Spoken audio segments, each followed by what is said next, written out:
Sky's Diana Magnay reports now from Jerusalem, and a warning from the start: her report contains some distressing material. The injured keep pouring in. Small bodies, the very tiniest, the elderly on stretchers, and young men in the prime of their lives. This is in Deir al-Balah, in the centre of the Strip, after an Israeli airstrike killed 5 people. Their bodies brought to the hospital morgue wrapped in blankets. It is a pitiful sight. Each bundle one more addition to the already dreadful toll. 28,000 dead per the Gazan health authorities, and that number promises only to keep on rising. More strikes in Rafah too, right at the south of the Strip, up against Egypt, where Israel is planning its final operation in amongst the close on 1.5 million people who are seeking refuge here, forced south in a series of evacuations.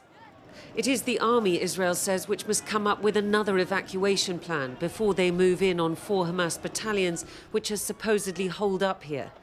But the details are impossibly vague. There are open spaces in Gaza. There are places where it is possible to set up tent encampments so that civilians can get out of harm's way and not allow Hamas to use them as human shields. And we very much hope that the UN agencies that have until now been resisting our attempts to help civilians get to safety, have instead been urging them to stay in Hamas strongholds, will make the right decision and will help us get civilians to safety.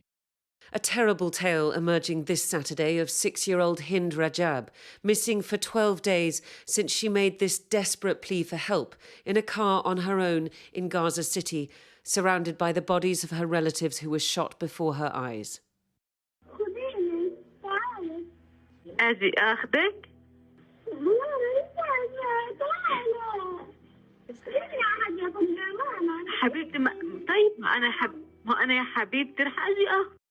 These are the remains of the Red Crescent ambulance which was dispatched to find her, coordinated with Israeli forces and destroyed, apparently, by Israeli fire. The 2 Red Crescent aid workers inside killed, as was Hind herself. The IDF has told Sky News that they're looking into it. The ground operation is looming, and they will do in Rafah like what they did in the north. There were massacres. More than 1,000 massacres took place, and the world was silent. They have given a green light to committing massacres and taking over Rafah. He lost 6 family members in an overnight strike in Rafah, and he knows there is more to come. By now, everybody does. But what can they do except wait and beg the world to put the brakes on Israel and pray that they are spared its bombs? Diana Magnay, Sky News, Jerusalem.